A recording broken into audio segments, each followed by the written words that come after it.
8h02 em Campos, de volta com o Folha no Ar, primeira edição, neste programa de hoje com o jornalista Aloysio Abreu Barbosa. Estamos recebendo o presidente da Sociedade Portuguesa Beneficência de Campos, o Renato Faria. Aloysio, voltamos com você e a pauta aí deste bloco. Vou abrir o bloco, que é a situação real da pandemia em Campos, o tema escolhido para esse bloco. Uma pergunta feita aqui no grupo de WhatsApp do programa e do blog Opiniões, pela Silvana Venâncio, jornalista de Bom Jesus do Itabapoana. Ela pergunta a você, Renato, qual a situação real da pandemia em nossa região? O senhor acha que a curto prazo pode diminuir o avanço da doença com vacinação que está lenta? Tem condições de diminuir a Covid-19? O Brasil só vai voltar à normalidade, e a região aqui também, quando houver vacinação. Não tem como escapar disso.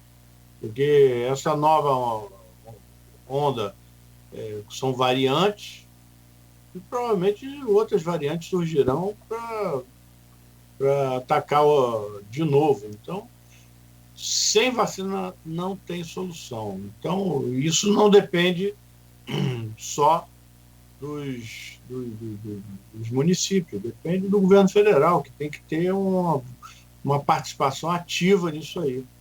Parece que o Supremo liberou os municípios para comprarem vacinas também, se o Ministério da Saúde não comprar. Então, está tendo um movimento de consórcios. Sei que o consórcio Nordeste comprou 50 milhões de doses lá da Sputnik. A vacina russa. A vacina russa, que é quem teria no mercado disponibilidade para entregar. Tem a própria Pfizer, que já tinha oferecido ao Brasil lá atrás, lá em... O presidente Jair Bolsonaro falou que quem tinha que procurar era a Pfizer, era os laboratórios, porque o Brasil tinha um grande público consumidor. As coisas de bravata, de jardim de infância, né? Jardim de infância, isso. Aquele negócio, quem cuspir aqui, ganha briga. As coisas de criança que não cabe nesse momento, na gravidade desse momento. Não cabe o presidente da República, muito menos nesse momento, né? Sim. Todo decoro mesmo. Que não é obedecido, o decoro do cargo. Eu acho que a gente, lá atrás, eu tive uma conversa com um bolsonarista ferrenho, e ele me disse que no máximo vão ter 10 mil mortes. Vai ser uma gripezinha. Eu respondi para ele, pelo que eu li, pelo tudo que eu já estudei disso, qualquer morte acima de 60 mil vai cair na conta de vocês. Hein? E aí chegou os 60 mil. Eu falei, bom, daqui para frente a conta é do Bolsonaro. Nós já estamos em 200 e caminhando para 300 mil mortes. É muito Boeing caindo, é muito desastre natural acontecendo todo dia, e a sociedade não está se mobilizando para a gravidade dessa situação. Eu acho que as pessoas vão vendo esses números na televisão, 1.800, 2.000, e naturaliza esse processo, deixando de dar, vamos dizer assim, o sentido da emergência que nós estamos vivendo. Quem está lá na frente, lá, os médicos, os profissionais que estão lá atendendo, eles sabem o sofrimento que é para as famílias das pessoas que falecem, que perdem a vida nesse processo, e a luta de quem sobrevive. Você vê a comemoração que eles fazem, cada vida salva. Tem gente que vai na beira do precipício e volta, e é comemorado essa volta da pessoa. A pessoa sai com festa, todo mundo comemorando, como se fosse tivesse ganho um campeonato, tivesse tido uma vitória, e é uma vitória, é a vida dessa pessoa, né? Isso é muito grave. Eu não consigo entender. Eu tenho 62 anos, já vivi muita coisa, mas essa banalização da vida é uma coisa que muito difícil de aceitar. Para atualizar os números de hoje do consórcio de veículos de comunicação, De imprensa. que se dependesse do governo federal, nem nesses números a gente teria, tem que se lembrar isso também. Assim que o Pazuello assumiu, uma das coisas, as primeiras medidas iniciais dele, do general Eduardo Pazuello, foi... Bolsonaro chegou a verbalizar isso. Não vou mais dar número para aparecer no Jornal Nacional, né? Como se esses números fossem de um órgão de imprensa, não fossem da população brasileira, né? da sociedade brasileira. São 278.229 mortos até o presente momento, né? Pelo menos aqueles oficializados, né? Sim. A gente sabe que esse número é superior. E as pessoas, como você falou, banalizam. A gente está em mais de 2 mil mortes dia. A previsão de todos os especialistas é que a gente vai chegar a mais de 3 mil mortes dia ainda esse mês de março, né? E isso é o número absoluto de mortos da Alemanha na Segunda Guerra Mundial. A Alemanha na Segunda Guerra Mundial, quanto o mundo todo brigando, perdia mais ou menos o mesmo número de pessoas que o Brasil está perdendo hoje para a Covid, né? Ou seja, estou falando da Segunda Guerra Mundial, o principal ator da Segunda Guerra Mundial, que foi a Alemanha, que provocou a Segunda Guerra Mundial e brigou contra quase o mundo inteiro, né? Está morrendo no Brasil o mesmo número de pessoas que morriam na Alemanha na Segunda Guerra Mundial, né? Então é o maior conflito armado da história humana, né? Aí você tira a gravidade do problema. E só para dar uma atualizada aqui, tá falando antes do programa, você, o Cláudio, que a Ludmila Aijar, a médica, né, cardiologista, estava sendo sondada como a próxima ministra da Saúde no lugar do Pazuello, né? Porque tem uma situação do Pazuello que envergonha as próprias Forças Armadas, né? As Forças Armadas se envolveram nisso, brasileiras, de uma maneira lamentável, né? Lamentável. E está aqui, o Lauro Jardim noticiou hoje às 6 da manhã. Vou ler aqui. Ludmila Aijar não será ministra. Ludmila Aijar não será ministra da Saúde. Hoje, a cardiologista comunicará oficialmente ao governo que não aceitará o convite para ser sucessora de Eduardo Pazuello. Ou seja, ninguém quer pegar essa batata quente, né? Qual é a sua opinião, Renato? Eu acho que é muito difícil você trabalhar com o chefe que não acredita na ciência. É uma coisa inimaginável. Um presidente da República do Brasil, república fundada pelos positivistas, militares, que achavam que a ciência dava até uma importância maior à ciência do que à humanidade das pessoas. Hoje nós temos um cidadão que veio do Exército e não acredita em ciência. É inimaginável, é uma coisa surreal, cara. É o realismo mágico, meu amigo. Gabriel Garcia Marques. Isso é o realismo mágico. É fantástico, um movimento literário que teve como grande expoente na literatura da América do Sul o colombiano Gabriel Garcia Marques, né?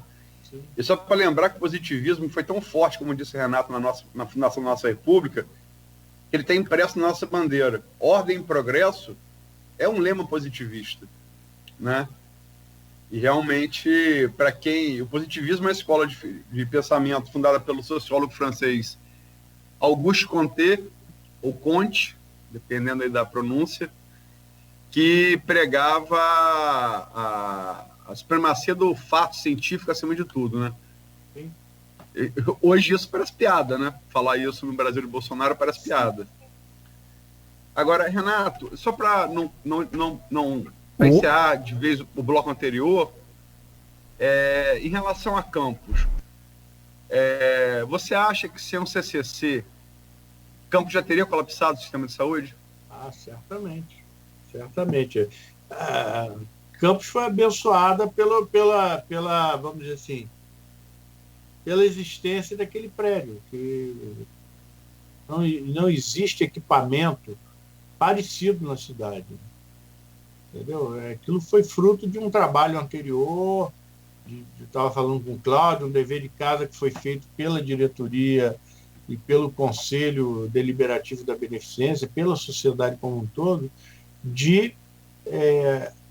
no período em que as coisas estavam correndo normalmente, até 2015, nesse período a gente teve condição de planejar um prédio que o objetivo dele não era nem atender a população de SUS. O objetivo dele era atender os planos de saúde, diminuir a dependência da beneficência para o poder público, que era quase que absoluta, a gente dependia 90% das nossas receitas do município. E quando houve aquela primeira lei para dividir os royalties, o olho gordo nacional em cima dos municípios que recebiam royalties, o que aconteceu? Nós tomamos a decisão de diminuir. A gente já tinha reformado toda a estrutura que a gente tinha, retrofitou, na verdade, que trocou piso, trocou parte elétrica, hidráulica, nós reformamos todo o prédio antigo e seus anexos, e aí partimos para esse prédio. E esse prédio foi feito dentro de todas as normas da vigilância sanitária, da Anvisa, tudo que é previsão. Tanto que hoje nós temos, aquele prédio tem vamos dizer assim, a licença da vigilância sanitária plena. Eu acho que poucos prédios hospitalares em Campos, se é que tem algum, tem essa licença plena. Quem tem, tinha o que a gente tinha antes de fazer o prédio. É uma licença provisória, todo ano tem que renovar com uma melhoria qualquer. A nossa não, é plena. Então, feito esse prédio, que foi um esforço grande da sociedade, a gente vendeu parte do patrimônio que foi adquirido durante o século XX, no início do século XX e tal, a gente vendeu e investiu naquele prédio. Então, aquele prédio estava pronto. Com a crise, a gente estava ocupando ele pouco e pôde disponibilizar, fazer um esforço de concentrar a atividade daquele prédio no prédio antigo. E com isso, a gente pôde disponibilizar um equipamento integralmente para a prefeitura. E isso é como se eu tivesse um hospital de campanha pronto para funcionar e, na verdade, em uma semana a gente botou ele para funcionar como ele está funcionando hoje. Não tem diferença. Estava pronto. Essa foi uma sorte da cidade. Tem aqui o Maurício Batista, que é sócio fundador aqui do programa, ele falando aqui da referência que você fez no bloco anterior da gênese do CCC, que você discorreu sobre ela aqui no bloco anterior, ele coloca aqui, Maurício Batista. Eu vi. Não sabia dessa história, parabéns a todos os envolvidos, a sensibilidade do governo Rafael, em especial o Dr. Marco Mussali, que veio a falecer pela Covid-19. Então, uma lembrança marcou, sempre bom a gente fazer, porque foi um grande médico e, se não fosse todas as demais virtudes que ele teve ao longo da sua carreira na saúde e na política também, né?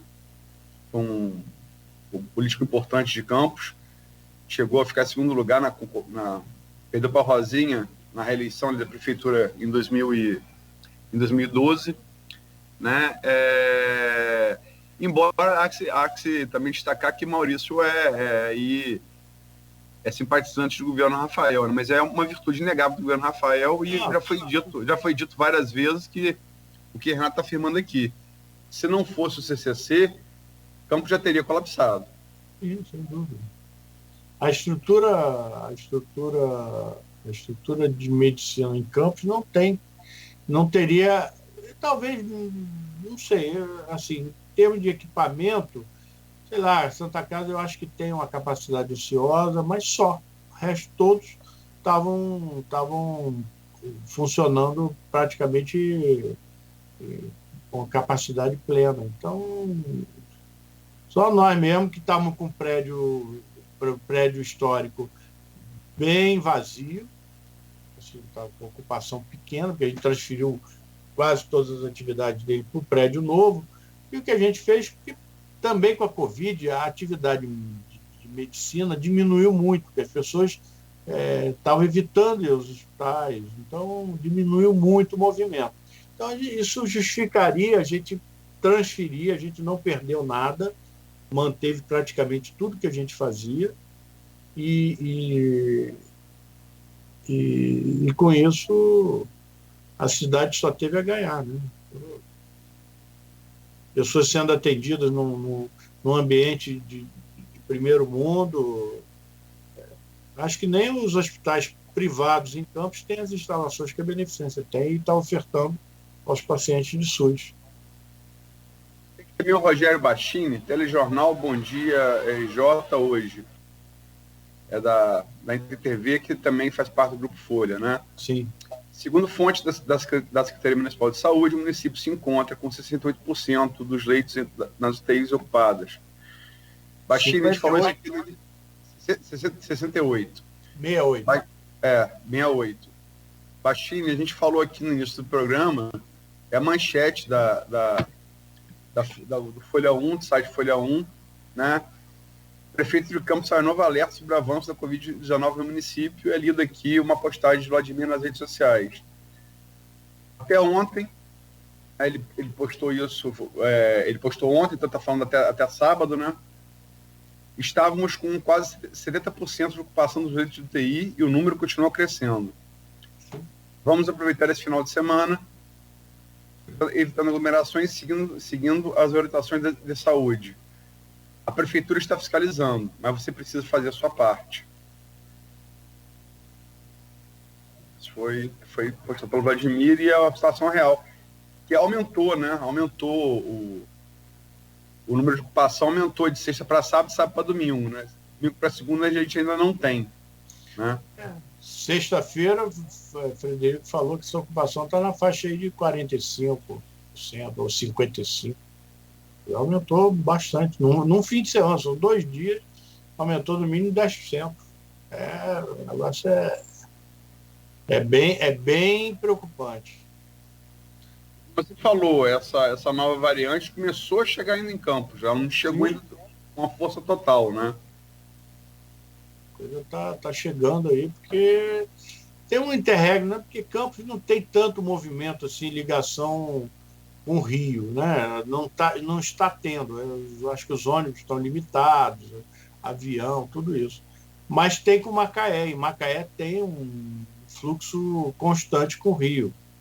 Muita gente mora no Rio e trabalha em Macaé, e a mesma coisa com relação a Campos.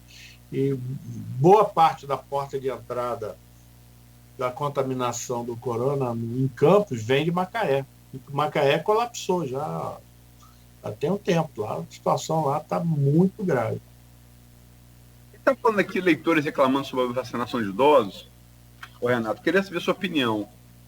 A gente sabe que Campos, como você falou aí, o Cláudio Nogueira falou também, lendo as notícias aí do Folha 1, que vai entrar agora na vacinação da faixa etária de 79 a 75, né? Isso. 79 a 75.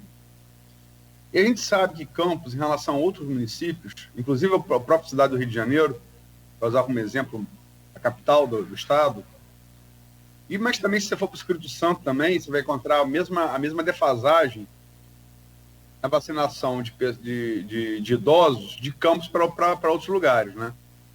Campos está atrasado.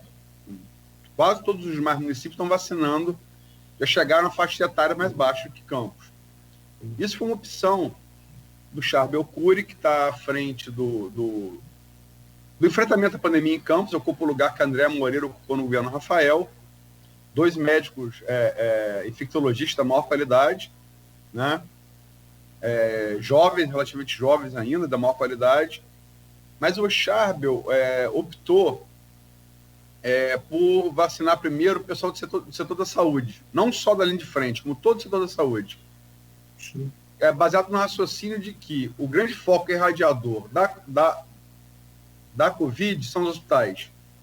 Sim. E se você imunizar todo mundo primeiro que está nesse grande foco irradiador, estatisticamente é melhor que você faça assim, né? E Campos realmente parece estar atrasado não só na vacinação de idosos, nas faixas etárias, como também na ocupação de UTIs. Você acha que essa estratégia do Charbel está correta? Por quê? Olha, eu não sou especialista em epidemiologia. Não, a sua opinião como gestor. Como leigo, que eu acho que procede. É como se também seria muito bom se as escolas estivessem abertas. Os professores teriam que ser vacinados, não tem como, porque você tem aí um foco de transmissão, são os hospitais, e as pessoas que têm qualquer sintoma vão recorrer aos hospitais para poder ser atendido. E aí o profissional precisa estar protegido, não só para ele poder continuar operando e atendendo a população, como também não transmitir o vírus para outros pacientes, ele não ser um vetor de transmissão. Eu acho esse raciocínio perfeito. Agora, eu acho que mais relevante do que isso é a discussão sobre segunda dose, que não se está considerando. Essa é uma discussão que aceleraria e dobraria a capacidade. Se você considerar que a indústria está produzindo a vacina, tem um cronograma de entrega, e você já reserva agora a segunda dose de todo mundo, e não considera que lá na frente vai entrar a vacina para você fazer a segunda dose, essa aí eu acho que é uma discussão mais relevante, porque você, na verdade, você conseguiria dobrar a quantidade de pessoas que são vacinadas, porque hoje eles estão reservando a segunda dose. Então, eles dão a primeira dose, já tem uma dose reservada para quem tomou a primeira dose. Essa segunda dose poderia estar sendo usada para dar uma primeira dose para todo mundo. E sabe-se claramente que a primeira dose já diminui o risco de morte significativamente, se não extingue o risco de morte. Porque as pessoas têm uma ideia errada em relação à vacina, né? E, inclusive, foi também questionada pelo próprio presidente da República. 50%. Não é que é 50%, quer dizer, uma dose da vacina, por exemplo, se eu pego a da Sinovac, que a gente tem aí à disposição mais no Brasil, né? A primeira dose, se eu tomo e se eu pego o vírus depois de pegar para tomar a primeira dose, a manifestação da doença em mim, ela pode acontecer, mas ela vai ser muito menor do que se eu não tivesse tomado. O risco de morte? Meu risco de morte, de ter que ser internado, de ter que ficar na UTI é muito menor. Sim. Com a segunda, idem. Com risco de morte quase inexistente, né? Sim. Já é bom lembrar... Já na primeira dose. O risco de morte praticamente se extingue. Então, eu, na minha opinião, de leigo, eu liberaria a segunda dose para aumentar ao máximo esses grupos de risco, os idosos, as pessoas que são de grupo de risco. Eu aceleraria da primeira dose e depois a gente vê como é que arruma a segunda dose, porque está chegando, a tendência é aumentar a produção, né? O próprio Butantan recebeu agora, semana passada, recebeu a confirmação de mais 30 milhões de doses. Nós estamos falando até agora, acho que nós vacinamos 5 milhões, 4 milhões de pessoas, não tenho o número certo, mas... 9,7. 9 milhões e 7, quase 10 milhões de... Então, mas estamos falando em entregar dessa segunda leva aí, chegou lá o concentrado lá que faz a vacina, são 30 e tantos milhões de doses, porra. Então, eu acho que esse caminho ainda seria o mais interessante para acelerar o processo. Agora, tem que comprar vacina, tem que correr atrás, tem que ir atrás dessa vacina como o cara tiver com um prato de comida daquele, o cara ficou 2 dias sem comer, bate aquele prato, tem que ir para cima, rapaz, tem que fazer o que for possível para conseguir. Não adianta fazer docinho, achar que é importante, que os outros têm que vir atrás. Isso não existe. Quem precisa é a população, e o governante tem que tem que se sujeitar às necessidades da população, não o contrário. Renato, tem aqui, estamos chegando às 8h27, passamos do horário estabelecido pelo Cláudio para fechar esse bloco. Só registrar aqui vários comentários, né? Mas tem aqui o comentário do Paulo Diniz, para você aqui. Parabéns por manter a Beneficência Portuguesa aberta, um hospital com grande importância histórica e com grandes serviços prestados à população campista. É isso aí, a Beneficência é um patrimônio da cidade. Você sabe que a Beneficência ela foi aberta em 1872, uma crise de pandemia também, de cólera. Uma pandemia que teve na cidade, a Beneficência abriu para enfrentar essa pandemia. Existem registros históricos também que, em 17, quando houve a gripe espanhola, a Beneficência também atuou forte aí para combater a pandemia. Nós estamos aí para isso mesmo. É uma sociedade que tem esse tempo todo. Ela foi fundada em 1852, mas a atividade hospitalar dela começou em 1872. De lá para cá, a gente tem sido relevante. A primeira UTI do interior do estado do Rio de Janeiro foi na Beneficência Portuguesa. Quantas pessoas nasceram na Beneficência Portuguesa? Era uma maternidade muito importante na cidade. Isso aí, a gente está aí para isso, para atender as demandas da população. A gente tem os sócios que construíram aquele patrimônio, mas desde a década de 70 que a Beneficência tem ocupado um espaço nesse atendimento de SUS, o que era a gênese do SUS, que a Beneficência atua no INAMPS, no NPS e tal, desde essa época atendendo a população de campo. Pois não, Luiz. Pois não, desculpa. Só queria colocar uma pergunta com relação a esse bloco, ainda aproveitar que já avançamos um pouco aqui e é válido o assunto. O que o Renato pode falar para a gente sobre essas crianças? Que tem pelo menos 7 internadas e, segundo informações também de uma publicação do prefeito Vladimir, teria mais 11 com suspeitas de Covid-19.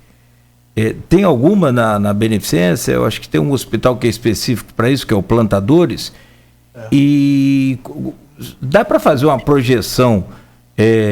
O senhor falou de Macaé já colapsado.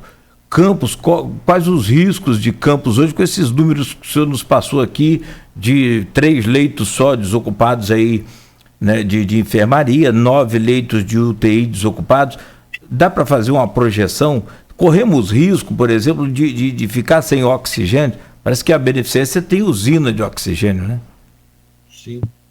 Logo no início da pandemia, quando eu estava fazendo aquele custo para a prefeitura, uma das coisas relevantes de custo é o oxigênio, né?